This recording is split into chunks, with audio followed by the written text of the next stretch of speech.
Guys, luto na at syempre tikman natin para malaman natin yung kanyang flavor.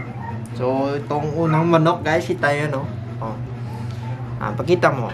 Yan. Yan guys. Tikman na natin. Unang kagat para sa inyo. So, yun guys. At kita nyo naman yun guys kung ano yun. At gagawin natin yun guys. At ipapakita ko sa inyo kung paano namin ginawa yun. Yung home recipe namin na fried chicken. So yan guys. Yan. Unang salang. Mantika. Tsaka yan. Pinainit ko lang dyan sa mantika muna guys. At yan. Sinalang ko na yung 3 part na malalaking chicken.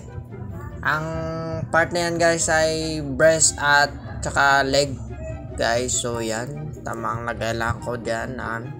At syempre mga deep fry yan guys. At ilang minuto yan guys. Matagal yan, siguro mga 20 minutes or 15 minutes guys. So yan, syempre baliktarin natin guys kasi nag brown na yung unang side ng manok. At yan, tamang baliktad lang ako dyan guys. At 3 piraso yan guys. So yan.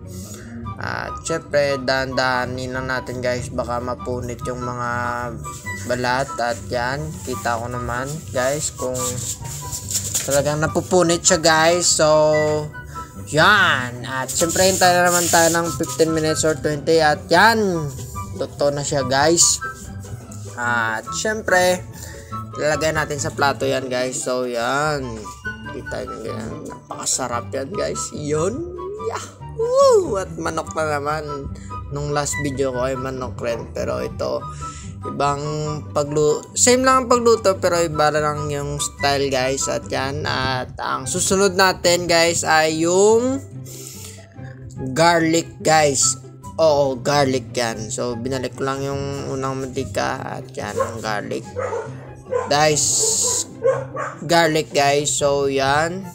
At syempre tamang lagaran tayo ganyan guys. Dapat i-golden brown lang natin guys ang pagluto, hindi masyadong sunog. At syempre yan, tamang fast forward lang guys. At syempre lagyan na natin ng strainer ganyan guys. So yan, tamang lagay tayo. Yan, napaka swabe guys. At tama-tama yung pagluto ng garlic.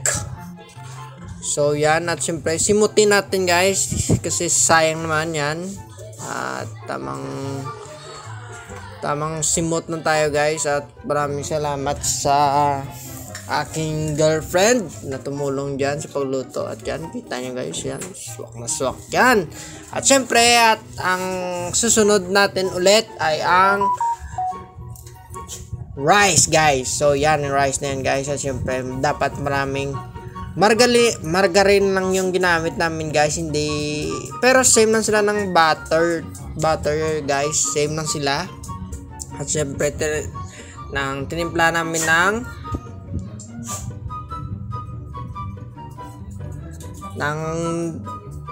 turmeric, ano tawag siya, nalimutan ko aswete pala guys, aswete turmeric powder. At hindi ko nasasamput yung, hindi ko guys, hindi ko samput ba yung tawag dito, hindi mo masabi ng tama. So yun, so yan, kita nyo yan guys yung rice guys. So yan, tamang lagay lang tayo. At mag-iiba yan ng color guys, promise. Tignan nyo, mekos ko yan, nag-yellow na siya guys. At parang Java rice na yung kakalabasan niya guys. So yan, tamang mekos. Siyempre timplahan natin yan guys para masarap yung kanyang flavor.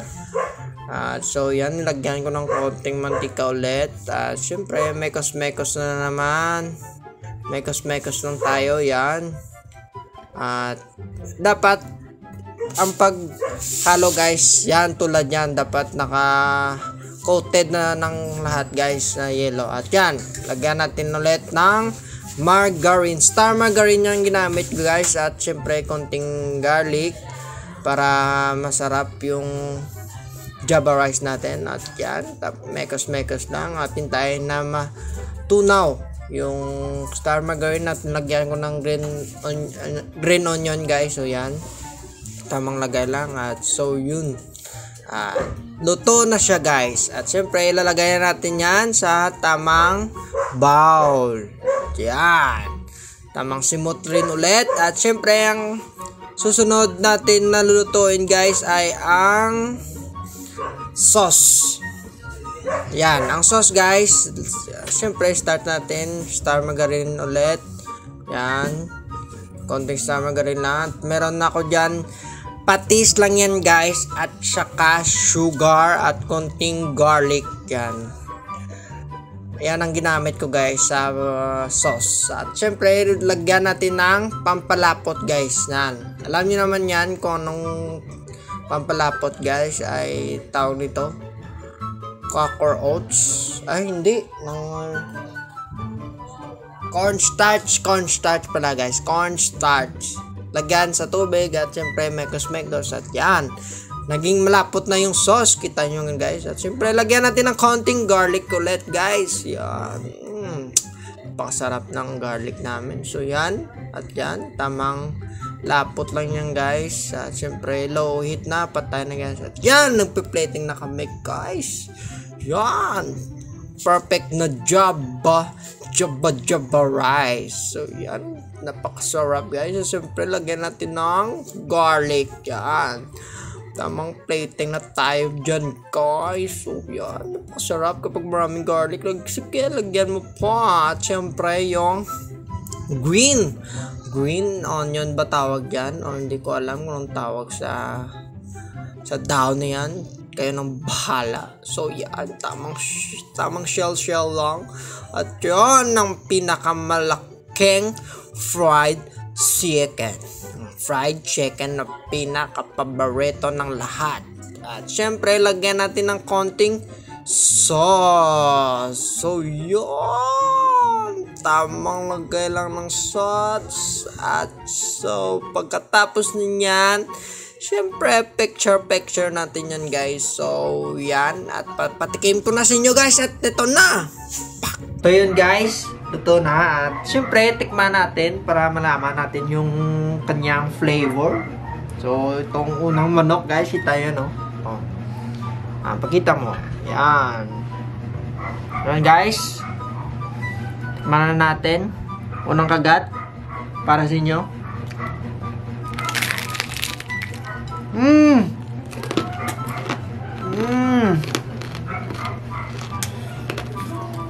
Crunchy guys. Tapos sugaran natin yan. Nice.